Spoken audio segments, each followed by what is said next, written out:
Students ஜாவாவில் third coding text analysis program. So text analysis program என்னென்னா, நம்ம இந்த கோடிங்கில் என்ன பண்ண போகிறோம்னா, நம்ம ஒரு டெக்ஸ்ட் இன்புட் நம்ம கொடுப்போம் சிஸ்டம்க்கு. ஓகேவா? டெக்ஸ்ட் இன்புட் கொடுத்துட்டு அந்த டெக்ஸ்ட்டில் வந்து எத்தனை கேரக்டர்ஸ் இருக்குது, எத்தனை வேர்ட்ஸ் இருக்குது, எத்தனை லைன்ஸ் இருக்குதுன்னு சொல்லிட்டு நம்ம என்ன பண்ணுவோம், கவுண்ட் பண்ணுவோம். ஸோ எத்தனை கேரக்டர்ஸ், எத்தனை வேர்ட்ஸ், எத்தனை லைன்ஸ் இருக்குன்னு கவுண்ட் பண்ணிவிட்டு எத்தனை லைன்ஸ் இருக்குன்னு கவுண்ட் பண்ணுவோம். எது யூஸ் பண்ணி கவுண்ட் பண்ணுவோம்னா யூஸிங் ஸ்ட்ரிங் ஆப்ரேஷன்ஸ். ஸோ நமக்கு இங்கே எக்ஸ்பெக்டட் இன்புட் அண்ட் அவுட்புட் என்னென்னு பார்த்துடலாம். இப்போது நான் இங்கே என்ன பண்ணியிருக்கேன், இந்த சென்டென்ஸ் எடுத்துக்கலாம். I Java expect exclamatory mark, I am impressed by the way you are coding dot all the best dot. அப்போ நான் இங்கே என்ன பண்ணியிருக்கேன், 2 சென்டென்ஸ் டைப் பண்ணியிருக்கேன்னா, எனக்கு இந்த கோடிங் என்ன பண்ணணும்னா, நான் டைப் பண்ணியிருக்கிறதுல எனக்கு மொத்தம் எத்தனை நம்பர் ஆஃப் லைன்ஸ் நான் டைப் பண்ணியிருக்கேன்னு சொல்லிட்டு எனக்கு ஷோ பண்ணணும். ஓகேவா? அப்போ நான் 2 லைன் டைப் பண்ணியிருக்கேன், எனக்கு அவுட்புட் என்னென்னு காட்டுது 2 லைன். அப்புறம் அந்த 2 லைனில் எத்தனை நம்பர் ஆஃப் வேர்ட்ஸ், ஸோ ஒவ்வொரு வேர்டாக கவுண்ட் பண்ணி எனக்கு எத்தனை நம்பர் ஆஃப் வேர்ட்ஸ் இருக்கணும் அது ஷோ ஆகணும். அகெயின் அந்த அத்தனை வேர்ட்ஸ் கொடுத்துருக்கேன்ல, அதில் எத்தனை கேரக்டர்ஸ் நான் டைப் பண்ணியிருக்க அந்த 2 லைனில் மொத்தமாக எத்தனை கேரக்டர்ஸ்னால், இப்போது ஃபார் எக்ஸாம்பிள் இந்த போர்ஷன் மட்டும் எடுத்துப்போம். இங்கே இருக்குன்னா ஐஎம் கொடுத்துருக்கோம்ல, ஸோ ஐஎம்மில் வந்து ஐன்றது ஒரு கேரக்டர், இங்கே ஒரு ஒயிட் ஸ்பேஸ் கொடுத்துருக்கோம்ல, இதுவும் ஒரு கேரக்டர், இந்த ஏஎம் என்னது ஒரு கேரக்டர், ஏ ஒரு கேரக்டர், எம் ஒரு கேரக்டர். ஸோ இந்த மாதிரி ஒவ்வொன்றா என்ன பண்ணும், தனி கேரக்டர்ஸ் கவுண்ட் பண்ணி இந்த 2 லைனில் நான் எத்தனை கேரக்டர்ஸ் கொடுத்துருக்கேன்னு கவுண்ட் எனக்கு ஷோ பண்ணணும். இப்போ நான் எக்ஸ்பெக்டட் இன்புட்டில் நான் 2 லைன் தான் டைப் பண்ணியிருக்கேன்னு சொல்கிறேன். ஆனால் இங்கே பார்த்தோன்னா இங்கே 4 லைன் மாதிரி உங்களுக்கு தெரியுதுல, 4 லைன்ஸ் மாதிரி. அது ஏன் அப்படின்னா, ஸ்டார்டிங்கில் வந்து நான் இந்த சென்டென்ஸை டைப் பண்ணோன்னா டிஸ்பிளேயில் எனக்கு என்ன ஷோ ஆகணும், என்டர் யுவர் டெக்ஸ்ட்னு சொல்லிட்டு ஷோ ஆக போகுது. இது ஷோ ஆகணும்னா நம்மக்கிட்ட வந்து இன்புட் வாங்கிக்கும், நம்ம என்ன டெக்ஸ்ட்டை டைப் பண்ணுறோன்னு இன்புட் வாங்கணும். ஸோ அதுக்காக இந்த ஃபஸ்ட் லைன் கொடுத்துருக்கோம். லாஸ்ட்டில் முடிகிறப்போ என்னென்னு கொடுத்துருக்கோம், இஎன்டின்னு கொடுத்துருக்கோம். இந்த கோடிங் எப்படின்னா, இங்கே என்ன கொடுத்துருக்கோம் பாரு, type end in a new line to finish. அப்போது நீ 2 லைன் தான் டைப் பண்ணணும் இல்லை, எத்தனை லைன் வேணால் எண்டை கடிச்சு டைப் பண்ணலாம். பட் அதுதான் லாஸ்ட் லைன் சிஸ்டம் எப்படி சிஸ்டம் ஐடென்டிஃபை பண்ணுன்னா, நீ ஏதாவது ஒரு லைனில் வந்து இஎன்டி கேபிட்டல் லெட்டரை கொடுத்துருந்தா அப்போ அதோட அந்த டெக்ஸ்ட் முடியுதுன்னு அர்த்தம். அப்போ எண்டுக்கு முன்னாடி எந்த லைன் இருக்கோ அதுதான் லாஸ்ட் லைன். ஒருவேளை நீ 10 லைன்ஸ் டைப் பண்ணிவிட்டு 11th லைனில் வந்து நீ இஎன்டின்னு கொடுத்தனா, அப்போ அது என்ன எடுத்துக்கோனா, இதுதான் இந்த 11th லைனோட எண்ட் ஆகுது, அதாவது 11th லைனில் எண்டுன்னு கொடுத்துட்டேன்னா அப்போ அதுக்கு முன்னாடி என்ன லைன்ஸ் இருக்குது, 1 to 10 லைன்ஸில் இருக்குது மட்டும்தான் ஆக்சுவல் கண்டென்ட்டு.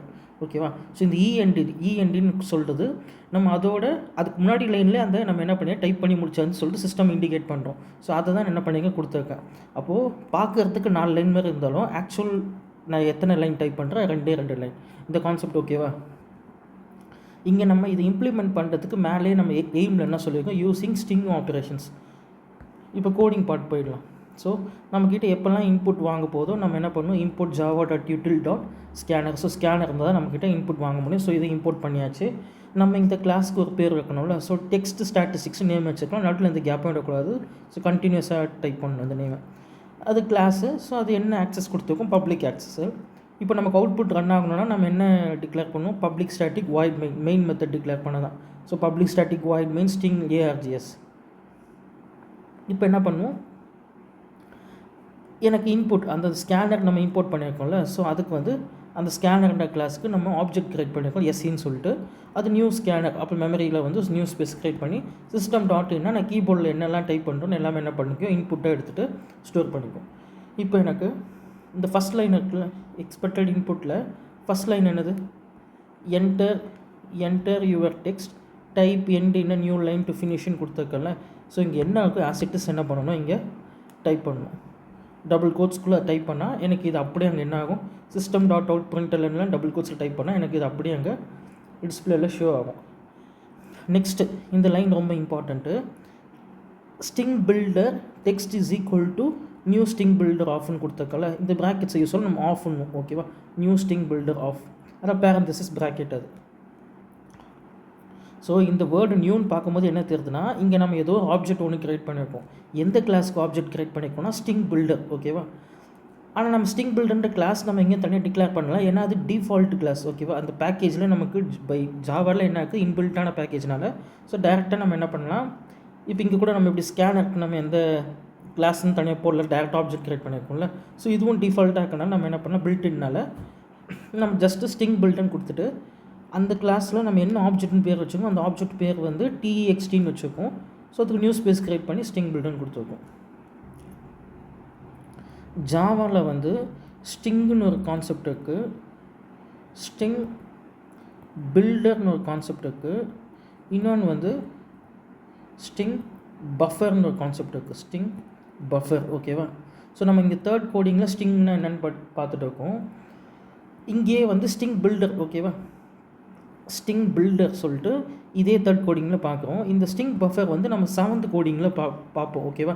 இதை பற்றி எல்லாமே இது மூணுத்துக்கும் என்ன டிஃப்ரென்ஸ் சொல்லிட்டு நான் 7th கோடிங்கில் டீட்டெயிலாக எக்ஸ்பிளைன் பண்ணியிருக்கேன். அது ஒரு வாட்டி பார்த்துக்கோ. அகைன் 6th கோடிங் நம்ம என்ன பண்ணியிருப்போம், ஸ்ட்ரிங் ஆப்ரேஷன் சொல்லிட்டு அது இன்னொன்று பண்ணியிருப்போம், அதையும் பார்த்துக்கோ. இப்போ இந்த ஸ்ட்ரிங் பில்டர், ஸோ உனக்கு என்னென்னா இது எல்லாத்துக்கும் என்ன டிஃப்ரென்ஸு நான் இங்கே ஷார்ட்டாக இந்த இதில் எக்ஸ்பிளைன் பண்ணுறப்போ, இப்போது ஒரு ஒயிட் போர்டுக்குன்னு எடுத்துப்போம். இது நார்மல் எக்ஸாம்பிள் தான். ஒரு ஒயிட் போர்டில் நான் பெர்மனெண்ட் மார்க்கர் இருக்குல்ல, பெர்மனெண்ட் மார்க்கர் வச்சு நான் எழுதுனா என்ன ஆகும், என்னால் அதை எரேஸ் பண்ண முடியாது. ஆனால் அதே ஒயிட் போர்டில் ஒயிட் போர்டு மார்க்கர் வச்சு பண்ணால், ஒயிட் போர்டு மார்க்கர் வச்சு நான் எழுதுனா என்ன ஆகும், என்னால் அதை எரேஸ் பண்ண முடியும். கரெக்டாக? அதே லாஜிக் தான். இப்போ இதுதான் வந்து நம்ம ஜாவா ஒயிட் போர்டு தான் ஜாவா கோடிங்னு எடுத்துப்போம். அங்கே நான் வெறும் டேட்டா டைப் வந்து ஸ்ட்ரிங்குன்னு மட்டும் கொடுத்தேன்னு வச்சுக்கோ. ஓகேவா? இப்போ நான் சும்மா ஏன்னு சொல்லிட்டு ஒரு வேரியபிள் க்ரியேட் பண்ணுறேன். அதோட டேட்டா டைப் நான் ஸ்ட்ரிங்குன்னு கொடுத்தேன்னா அது பெர்மனெண்ட் மார்க்கரில் வந்து எழுதுகிற மாதிரி. இப்போ நான் ஏக்கு என்ன வேல்யூ கொடுத்தாலும் ஒன்ஸ் கொடுத்தது தான் அது என்னால் என்ன பண்ண முடியும், எரேஸ் பண்ண முடியாது ஃபிக்ஸடாக. அதே நான் வந்து ஸ்ட்ரிங்குக்கு பதிலாக ஸ்ட்ரிங் பில்டர் டேட்டா டைப் கொடுத்தேன்னு வச்சுக்கோ. ஓகேவா? ஸ்ட்ரிங் பில்டர் டேட்டா டைப் கொடுத்தா இப்போ ஏல அதேமாதிரி என்ன பண்ணுறேன், வேரியபிள் எதுவும் வேல்யூ ஸ்டோர் பண்ணுறேன்னா என்னால் அதை எப்போல்லாம் நினைக்கிறேன்னா அப்போல்லாம் மாற்ற முடியும். ஏன்னா நான் எதில் எழுதியிருக்கேன், அதை ஒயிட் போர்ட் மார்க்கரில் எழுதியிருக்கனால என்னால் சப்போஸ் அதை மேனிப்புலேட் பண்ணணும், அதாவது புதுசாக மாற்றணும், இல்லை அதில் ஏதாவது எடிட் பண்ணி இது பண்ணணுன்னாலும் என்னால் பண்ண முடியும். ஓகேவா? ஸோ இதுதான் வந்து நார்மல் ஸ்ட்ரிங்குக்கும் இந்த ஸ்ட்ரிங் பில்டர் கிளாஸுக்கும் டிஃப்ரென்ஸ். நெக்ஸ்ட் லைன் நீங்கள் என்ன பண்ணியிருக்கேன்னா லைனுன்னு சொல்லிட்டு ஒரு வேரியபிள் டிக்ளேர் பண்ணியிருக்கேன். ஓகேவா? லைன் என்ன, நான் டைப் பண்ண போகிற எல்லாத்தையுமே என்ன பண்ணணும், ஒரு லைனில் தான் ஸ்டோர் பண்ண போகுது. நான் மேலே என்ன டைப் பண்ணியிருக்கேன், I Java expert exclamatory mark, I am impress by the way you are coding, all the பெஸ்ட்னு டைப் பண்ணியிருக்கேன்ல. ஸோ இந்த எல்லா வேர்டிங்ஸுமே வந்து ஒரு லைனில் நம்ம ஸ்டோர் பண்ண போகிறோன்னா நான் லைனுன்னு சொல்லிட்டு ஒரு வேரியபிள் கொடுத்துருக்கேன். அது என்ன data type, string data type. So இங்கே ஸ்ட்ரிங்கில் தான் கொடுத்துருக்கோம். ஓகேவா? இதுக்கு மேலே தான் ஸ்ட்ரிங் பில்டர் யூஸ் பண்ணியிருக்கோம். நெக்ஸ்ட்டு வேறு என்னெல்லாம் கொடுத்துருக்கேன், லைன் கவுண்ட்டுன்னு இன்னொரு வேரியபிள் கொடுத்துருக்கேன். அப்போ அந்த லைனை கவுண்ட் பண்ணுறதுக்கு ஒரு விஷயம் வேணும். இப்போ நம்ம எப்படி 1 2 3 கவுண்ட் பண்ணுறோம்னா ஃபிங்கர்ஸ் வச்சு கவுண்ட் பண்ணுறோம்ல. ஸோ சிஸ்டமுக்கு என்ன பண்ணுறோம், அதை கவுண்ட் பண்ணதுக்காக அதுக்கு ஒரு வேரியபிள் கொடுத்துரும், லைன் கவுண்ட்டுன்ட்டு. அதோட டேட்டா டைப் என்னது, கவுண்ட் பண்ணுறப்போ எல்லாமே இன்டீஜர்ஸ் தான் இருக்க போது. ஸோ எல்லாமே வந்து அந்த நம்பர்ஸ்னால இன்ட்டுன்னு கொடுத்துருக்கோம் டேட்டா டைப்பு.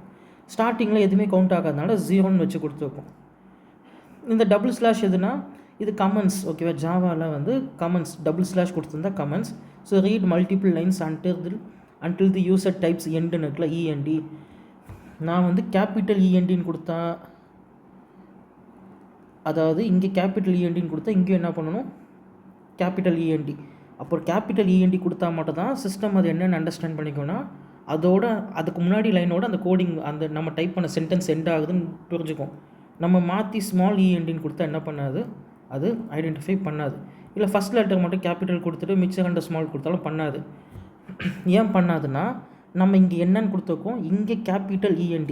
இந்த லைனை விட இந்த லைன் வந்து கமெண்ட். ஓகேவா? இது நம்ம ரெஃபரன்ஸ்க்காக நான் இப்போ சொல்கிறது வந்து இந்த லைன் தான். இங்கே கேபிட்டல் ENDன்னு கொடுத்தா அப்போ நம்மளும் என்ன பண்ணணும், கேபிட்டல் END தான் கொடுக்கணும். சப்போஸ் நான் இங்கே ஸ்மால் ENDன்னு கொடுத்தா அப்போ நான் என்ன பண்ணுவேன், ஸ்மால் END கொடுத்தாலும் எனக்கு அந்த முன்னாடி லைன் வரைக்கும் என்ன இருக்கோ அது மட்டும் எடுத்துக்கும். இதுதான் லாஸ்ட் லைன் சொல்லிட்டு அசியூம் பண்ணிக்கும். அதே நான் இங்கே ஃபஸ்ட் லெட்டர் கேபிட்டல் கொடுத்து என்டின்னு கொடுத்தா அப்போ நான் இந்த மாதிரி கொடுத்தாலும் என்ன பண்ணிக்கும், இதுதான் கடைசி இதுன்னா இதோட முடியுதுன்னா அப்போ இதுக்கு முன்னாடி லைன் இருக்குது அது கவுண்ட் எடுத்துக்கும். அண்டர்ஸ்டாண்ட் ஆகுதா? நெக்ஸ்ட்டு வைல் லூப் யூஸ் பண்ணியிருக்கோம். இங்கே வைல் ட்ரூன்னு சொல்லிட்டு கண்டிஷன் ட்ரூவாக இருந்துச்சுன்னா இந்த லைன்ன்ற வேரியபிள் நம்ம கொடுத்துருக்கோம். ஏன்னா இங்கே தான் என்ன ஆக போகுது, நம்ம டைப் பண்ண போகிறோம் அந்த 2 சென்டென்ஸுமே ஸ்டோர் ஆக போகுது. நம்ம 2 சென்டென்ஸ் தான் டைப் பண்ணணும்ல, எத்தனை வேணால் பண்ணிக்கலாம். ஒரு எக்ஸாம்பிளுக்காக சொல்லிட்டேன். அப்போ நம்மக்கிட்ட அது இன்புட் கீபோர்ட்லேருந்து வாங்குறதுனால இந்த ஸ்கேனர் ஆப்ஜெக்ட் வச்சு sc.next line ஆஃப்னு வாங்கும்போது நம்ம என்டர் பண்ணுற அந்த 2 லைனுமே என்ன ஆக போகுது, இது ஸ்டோர் ஆக போகுது.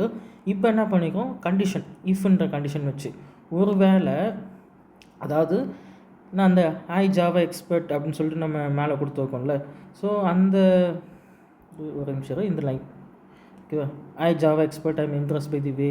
ஸோ அந்த லைன் இருக்குல்ல, அந்த லைனை நம்ம மொத்தமாக எதில் ஸ்டோர் பண்ணுறோம், இந்த லைன் என்ற வேரியபிள். ஓகேவா, அப்போது அந்த லைன் என்ற வேரியபிள் ஸ்டோர் ஆகக்கூடிய அந்த சென்டென்ஸ் டாட் ஈக்குவல்ஸ்னுக்கா. ஸோ இந்த ஈக்குவல்ஸ்ன்றது அது என்ன ஆப்ரேட்டர்னா நம்ம ஸ்ட்ரிங் இதில் யூஸ் பண்ணுற ஒரு ஆப்ரேட்டர். அது செக் பண்ணுது ஒருவேளை அந்த லைனில் ஈக்குவல்ஸ் என்ன கொடுத்துருக்கோம் ப்ராக்கெட்டில் கேபிட்டல் இஎன்டி அப்படி வந்துச்சுன்னா எனக்கு அது என்ன ஆகணும், பிரேக் ஆகணும். பிரேக்னா நம்ம அதானே இங்கே கண்டிஷனாக கொடுத்துக்கோணும். எப்பயாவது நம்ம டைப் பண்ணிகிட்டே இருப்போம், எத்தனை சென்டென்ஸ் வேணால் டைப் பண்ணலாம். இந்த இஎன்டின்னு கொடுத்துச்சுன்னா அப்போ அதோடு அது முடியுதுன்னு அர்த்தம். ஓகேவா, இதுதான் லாஸ்ட் லைன் மாதிரி முடியுது. அப்போ அதுக்கு முன்னாடி வரைக்கும் என்ன பண்ணிக்கும், ஆக்சுவல் சென்டென்ஸை அதை கன்சிடர் பண்ணிவிட்டு அதை மட்டும் க்ராப் பண்ணி எடுத்துக்கும். இதுதான் அதோட லாஜிக்கு. ஓகேவா, நெக்ஸ்ட்டு இந்த இங்கே என்ன கொடுத்துருக்கோம், text dot append line dot append இந்த ஸ்லாஷ் என் கொடுத்துருக்கோம். ஸோ இப்போ என்னென்னா நம்ம மேலே இந்த லைன் கொடுத்தோம்ல, இந்த லைன் வந்து ஸ்ட்ரிங் டேட்டா டைப். அதனால் ஒன்ஸ் நம்ம டைப் பண்ணது தான். ஓகேவா, ஆனால் ஏன்னா அது பெர்மனெண்ட் மார்க்கரில் எழுதுகிற மாதிரினால டைப் பண்ணுது. ஆனால் இப்போ நம்ம என்ன பண்ண போகிறோம், இங்கே டெக்ஸ்ட் டாட்னு கொடுத்துருக்கோம்ல, இந்த டெக்ஸ்ட் எதுலேருந்து வந்தது, ஸ்ட்ரிங் பில்டர்ன்ற கிளாஸ்லேருந்து தானே வந்தது. அப்போ இந்த டெக்ஸ்ட்ன்ற ஆப்ஜெக்டை என்னால் என்ன பண்ண முடியும்னா, இது ஒயிட் போர்டு மார்க்கர் எழுதுன மாதிரி, ஏன்னா ஸ்ட்ரிங் பில்டர் கிளாஸ்ன்னு வந்தால் ஒயிட் போர்டு மார்க்கரில் எழுதுன மாதிரி. அப்போ என்னால் இதை என்ன பண்ண முடியும், நிறைய சேஞ்சஸ் பண்ணலாம். அப்போ என்ன பண்ணுறேன், இந்த டெக்ஸ்ட் டாட் அப்பெண்டுனா லாஸ்ட்டில் இன்சர்ட் பண்ணுறது. ஓகேவா, அப்பெண்டோட மீனிங் என்னென்னா ஃபைனலில் வந்து இன்சர்ட் பண்ணுது. ஒரு எக்ஸாம்பிளுக்கு வந்து இப்போ நம்ம வந்து ஜாவா கோடிங் சொல்லிட்டு இந்த ஸ்ட்ரிங் எடுத்துப்போம், அதாவது இந்த வேர்ட்ஸ் எடுத்துப்போம். இப்போ எனக்கு லாங்குவேஜ்னு தனியாக இருக்குன்னு வச்சுக்கோங்க. லாங்குவேஜ்னு ஒரு வேர்டு இருக்குன்னா இதை போய் இதில் அப்பெண்ட் பண்ணுன்னு சொன்னால் என்ன ஆகும்னா, அப்போ எனக்கு என்ன ஆகும்னா ஜாவா கோடிங் லாங்குவேஜ். ஸோ என்ன ஆகும், லாஸ்ட்டில் போய்ட்டு அதை இன்செர்ட் பண்ணி விட்டோம். ஸோ அப்போ என்ன பண்ணுறேன், இந்த ஸ்ட்ரிங் பில்டர் கிளாஸில் அந்த ஆப்ஜெக்ட் க்ரியேட் பண்ணிக்க டெக்ஸ்ட்டு டாட் அப்பெண்ட். எதை அப்பெண்ட் பண்ணுறேன்னா இந்த லைன், இப்போ நான் மேலே வந்து இந்த லைன் என்ன கொடுத்துப்பேன், ஜாவா எக்ஸ்பர்ட்னு கொடுத்துருக்கேன்ல. ஸோ அந்த லைன் என்ன பண்ணுது, இதில் மொத்தமாக போய் சேர்த்து விட்டுருது. இந்த டெக்ஸ்ட்டில் ஸ்டார்டிங் ஒன்றுமே இல்லாமல் தான் இருக்குது, பிளாங்காக தான் இருக்குது. இப்போ என்ன பண்ணுது, இது மொத்தமாக போய் அங்கே சேர்த்து விட்டுருது. ஓகேவா, பண்ணிவிட்டு அகெயின் என்னென்னா அப்பெண்ட் ஸ்லாஷ் என் கொடுத்துருக்காங்களே, அகெயின் நான் சொல்கிறேன், இப்போது இந்த டெக்ஸ்ட் டாட் அப்பெண்ட் லைன் கொடுத்தாலே அது போதுமானது தான். பட் இதுவும் நம்ம கொடுக்குறோன்னா அப்பெண்ட் இந்த டபுள் கோர்ஸில் ஸ்லாஷ் என் கொடுக்குறோன்ற போது இப்போ நம்ம ஃபஸ்ட்டு இதுதான் ஃபஸ்ட் லைன் எடுத்துப்போம். ஜாவா கோடிங் லாங்குவேஜ் வந்து ஃபஸ்ட் லைன் எடுத்துப்போம். இப்போ நான் இன்னொரு லைன் கொடுத்தாலும் என்ன ஆகும்னா அப்படியே பக்கத்தில் சேர்த்து விடாது. இப்போ நான் இன்னொரு லைன் வந்து அலோ வேர்ல்டுன்னு கொடுக்கணும்னு எடுத்துப்போம். ஓகேவா, இந்த அலோ வேர்ல்டு என்ன ஆகாதுன்னா, இப்போ நான் இது கொடுக்காம திரும்ப நெக்ஸ்ட் இதில் அப்பெண்ட் லைன் கொடுத்தா என்ன ஆகும், அகெயின் இது அப்படியே இங்கே பக்கத்தில் இன்சர்ட் பண்ணி விட்ருவோம். அப்போ அது ஜாவா கோடிங் லாங்குவேஜ் அலோ வேர்ல்டுன்னு இருக்கும். சப்போஸ் எனக்கு ஜாவா கோடிங் லாங்குவேஜ் தனியாக இருக்கணும், அடுத்த லைனில் எனக்கு வந்து அலோ வேர்ல்டு, அடுத்தது நம்ம வேறு ஏதாவது ஒரு விஷயத்தை அப்பெண்ட் பண்ணும் போது இப்போ இந்த அலோ வேர்ல்டை நான் அப்பெண்ட் பண்ண போகிறேன்னு எடுத்துப்போம். ஆனால் அதே லைனில் வேண்டாம், அடுத்த லைனில் நியூ லைனில் வரணும்னா ஸோ இந்த ஸ்லாஷ் என் கொடுப்போம். ஸோ என்னுக்கு மீனிங் என்ன, ஸ்லாஷ் எனக்கு மீனிங் என்னென்னா அது நியூ லைன். ஓகேவா, அதை பண்ணிவிட்டு ஸோ இங்கே என்ன பண்ணுதுன்னா அந்த மாதிரி எத்தனை லைன் இருக்குன்னு கவுண்ட் பண்ணுறதுக்கு ஒவ்வொரு வாட்டி என்னது இந்த லைன் கவுண்ட் வந்து இப்போ ஸ்டார்டிங்கில் கவுண்ட் பண்ணுது. ஸ்டார்டிங்கில் நம்ம அதை அப்பெண்ட் பண்ணுறதுக்கு முன்னாடி இந்த டெக்ஸ்ட்டில் அப்பெண்ட் பண்ணுறதுக்கு முன்னாடி கவுண்ட் 0ன்னு இருக்கும். அது 1 by 1 லைனாக என்ன பண்ணுது, அது எனக்கு அப்பெண்ட் பண்ணிகிட்டே இருக்குது. ஓகேவா, ஸோ இது எப்படி அப்பெண்ட் பண்ணி நடக்கும்னா ஃபஸ்ட்டு எனக்கு இந்த ஃபஸ்ட் லைன் இருக்குல்ல, ஸோ இந்த Java expert I'm impress by the way you are coding, இந்த லைன் மட்டும் ஃபஸ்ட்டு போய் அங்கே ஜாயின் ஆகும். அடுத்தது ஆல் தி பெஸ்ட்டுன்னு கொடுத்துருக்கான்ல, அப்போ அந்த ஸ்லாஷ் என்னன்றது ஏன்னா அடுத்த லைனில் வரணுனால அது அப்பெண்ட் ஆகிட்டு ஃபஸ்ட்டு இது அப்பெண்ட் ஆகும். அதுக்கப்புறமேட்டு செகண்ட் லைன். ஓகேவா, கிளியராக அண்டர்ஸ்டாண்ட் பண்ணிக்கோ. அந்த டெக்ஸ்ட்டில் இந்த லைன் அப்பெண்ட் ஆகிட்ட அப்புறமேட்டு இந்த ஸ்லாஷ் எண்ட் அப்பெண்ட் ஆகிட்ட அப்புறமேட்டு தான் இந்த ஆல் தி பெஸ்ட் இந்த லைன் என்ன ஆகும், அப்பெண்ட் ஆகும். அண்டர்ஸ்டாண்ட் ஆகுதா? ஸோ ஒன்ஸ் இது முடிச்சோன்னே அப்போ 1 by 1 அது இன்க்ரிமெண்ட் ஆகிட்டே இருக்கும். ஏன்னா வைல் லூப் யூஸ் பண்ணியிருக்கோம்ல, ஆகிட்டு ஃபைனல் கவுண்ட் எத்தனைன்னு சொல்லிட்டு நமக்கு ஷோ ஆகும்.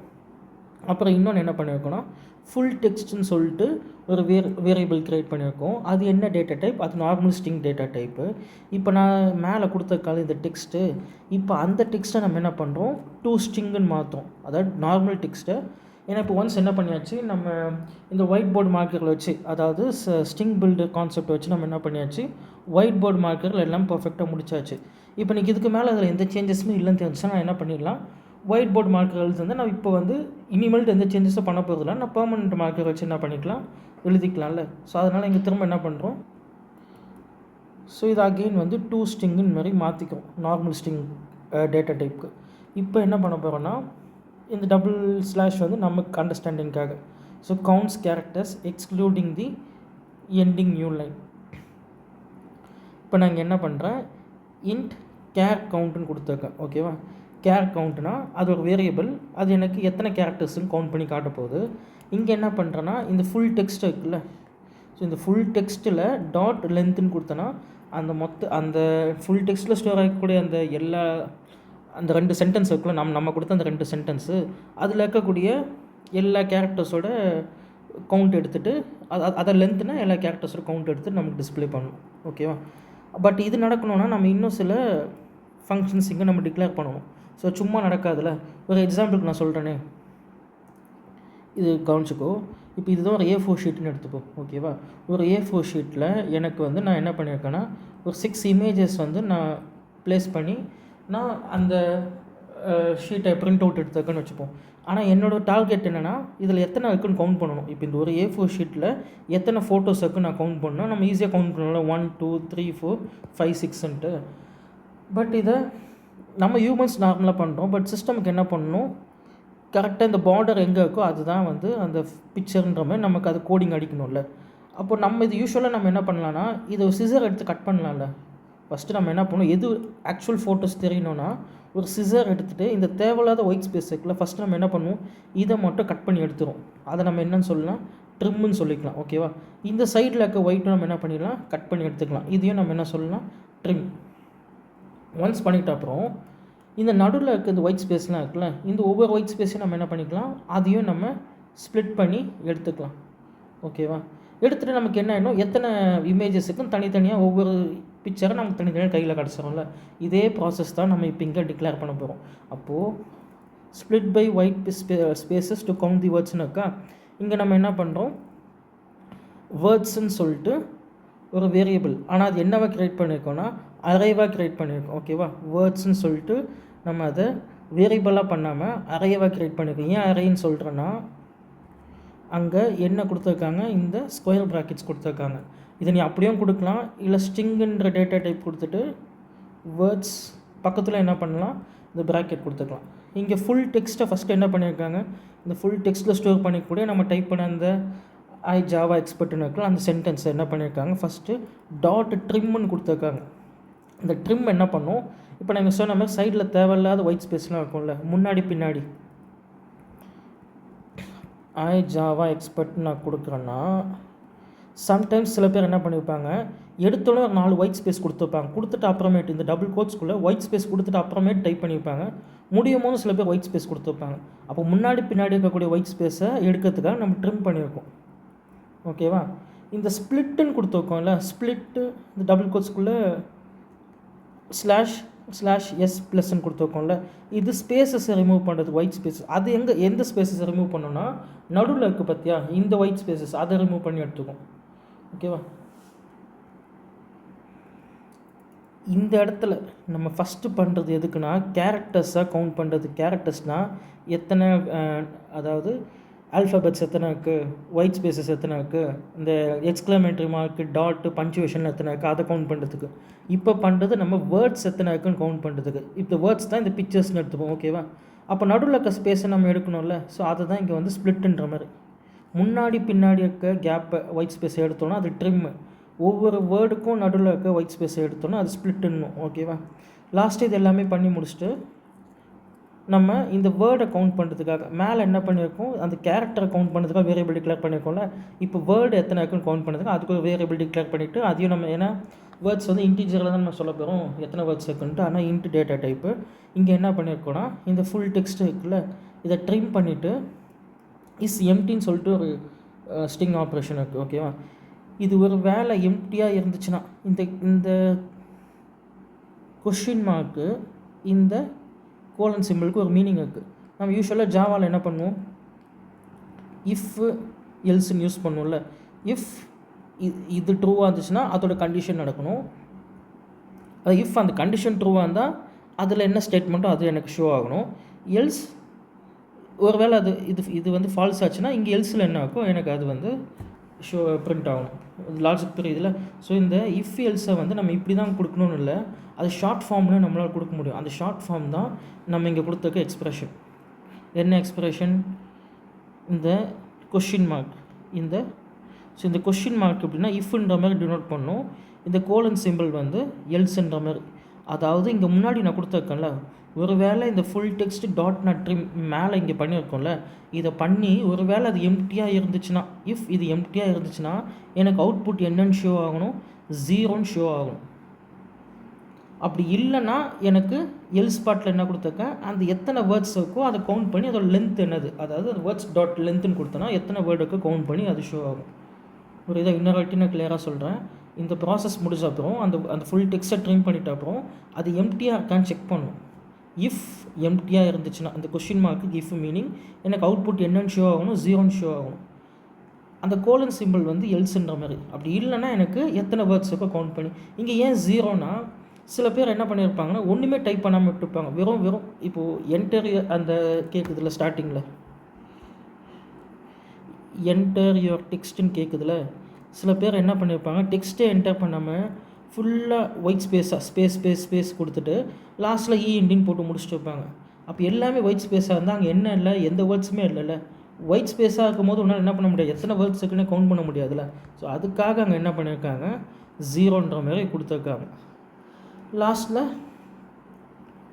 நமக்கு மேலே எக்ஸ்பெக்டட் அவுட்புட்டில் என்ன தேவையோ இது எல்லாத்தையுமே, இந்த வேர்டிங்ஸ் எல்லாத்தையுமே சிஸ்டம் டாட் அவுட் அந்த பிரிண்டெல்லாம் கொடுத்துக்கலாம். ஆஸ் இட் இஸ் டபுள் கோட்ஸில் கொடுத்துட்டு எனக்கு எத்தனை லைன்ஸ் வேணும்னா அந்த லைனை கவுண்ட் எடுக்கிறதுக்காக ஒரு வேரியபிள் கொடுத்துப்போம், அது இங்கே கொடுத்துடணும். ஸோ கவுண்ட் பண்ணிட்டு அது எத்தனைன்னு காட்டும். எத்தனை வேர்டு இருக்குன்னா இந்த வேர்டை கவுண்ட் பண்ண வேரியபிள் அதில் ஸ்டோர் பண்ணிக்கூட வேல்யூ ஷோ ஆகும். அப்புறம் எனக்கு எத்தனை கேரக்டர்ஸ் இருக்குன்னு கவுண்ட் பண்ணோன்னா எனக்கு அதுவும் ஷோ ஆகும். இங்கே என்ன பண்ணுறேன், லாஸ்ட்டாக எஸ்சி டாட் க்ளோஸ்னால் இந்த ஸ்கேனரை நான் என்ன பண்ணுறேன், இதுக்கு மேலே ஃபர்தராக இன்புட் வாங்க நம்ம எதுவும் கொடுக்க போகிறது இல்லாதனால அதை நான் க்ளோஸ் பண்ணிடுறேன். இன்னொரு லாஜிக் இங்கே நல்லா தெரிஞ்சுக்கணும். இப்போது இந்த ரெண்டு சென்டென்ஸில் நமக்கு சென்டென்ஸ் வைஸாக பார்க்கும்போது பிரச்சனை இல்லை. ஸோ நம்பர் ஆஃப் லைன்ஸ் என்னது, இது ஃபஸ்ட்டு லைன், இது செகண்ட் லைன். ஓகேவா, நான் எண்டுக்கு முன்னாடி என்ன கொடுத்துருக்கோமோ அது எடுத்துப்போம். ஸோ இது கரெக்டு. நம்பர் ஆஃப் வேர்ட்ஸ் எத்தனை கவுண்ட் பண்ணலாமா, 1 2 3 4 5 6 7 8 9 10 11 12 13 14 15. அப்போது வேர்ட்ஸ் கவுண்ட் ஆகிறப்போ இந்த எக்ஸ்க்ளமேட்டரி சிம்பிளும் இங்கே டாட் சிம்பிள்லாம் என்ன ஆகலை, கவுண்ட் எடுக்கலை. அது வெறும் வேர்ட்ஸை மட்டும் தான் என்ன பண்ணுது, கவுண்ட் எடுக்குது. இந்த லாஜிக்கும் அண்டர்ஸ்டாண்ட் ஆகணும். ஃபைனலாக அது என்னென்னா கேரக்டர்ஸ் கவுண்ட் எடுக்குது. ஓகேவா, கேரக்டர்ஸ் கவுண்ட் எடுக்கிறப்போ அது எப்படி எடுக்கும்னா ஒயிட் ஸ்பேஸோடு சேர்த்து தான் கவுண்ட் எடுக்கும். ஓகேவா, அப்போ ஹெச் இது ஒரு கேரக்டர், ஐன்றது ஒரு கேரக்டர், இந்த ஒயிட் ஸ்பேஸும் ஒரு கேரக்டர் தான். ஓகேவா, எல்லா ஒயிட் ஸ்பேஸுமே கவுண்ட் ஆகும். இந்த எக்ஸ்க்ளமேட்டரி மார்க்குமே ஒரு கேரக்டர். ஓகேவா, லாஸ்ட் அண்ட் டாட் முடியுதா, அது ஒரு கேரக்டர். முடிச்சுட்டு அடுத்த லைன் போகுதில்ல, அடுத்த லைன் போகிறதே ஒரு கேரக்டராக அது கவுண்ட் எடுத்துக்கும். புரியுதா, அடுத்த லைன் போகிறதே அது என்ன பண்ணும், கேரக்டராக கவுண்ட் எடுக்கும். திரும்பவும் இங்கே என்னென்னா இந்த ஸ்பேஸ் இந்த டாட்லாம் இது பண்ணிக்கும். இது முடியுதுல்ல, அகெயின் அடுத்த லைனுக்கு இங்கே போகிற மாதிரி இருக்குது, ஆனால் ஒன்றுமே இல்லை அடுத்த லைனில். ஸோ அது ஒரு கவுண்ட்டாக எடுத்துக்கும். நீ நார்மலாக நீ இந்த வீடியோ பாஸ் பண்ணிவிட்டு இதை நீ கவுண்ட் பண்ணிப்பார். ஓகேவா, கவுண்ட் பண்ணனா உனக்கு வித் அந்த ஒயிட் ஸ்பேசஸ் பஞ்சுவேஷன் கவுண்ட் பண்ணால் 2 லைனுமே சேர்த்து 70 தான் கிடைக்கும். ஆனாலுமே நெக்ஸ்ட் லைனுக்கு அது போகிறனால அது ஒரு +1 கவுண்ட்டும், இங்கேருந்து இது அடுத்த லைன் போகிறனால அது ஒரு +1 கவுண்ட்டு. அடுத்த லைன் போனாலும் அது கேரக்டர் கவுண்ட்டுமே எடுத்துக்கும். ஸோ அதனால் மொத்தமாக சேர்த்து அது 72.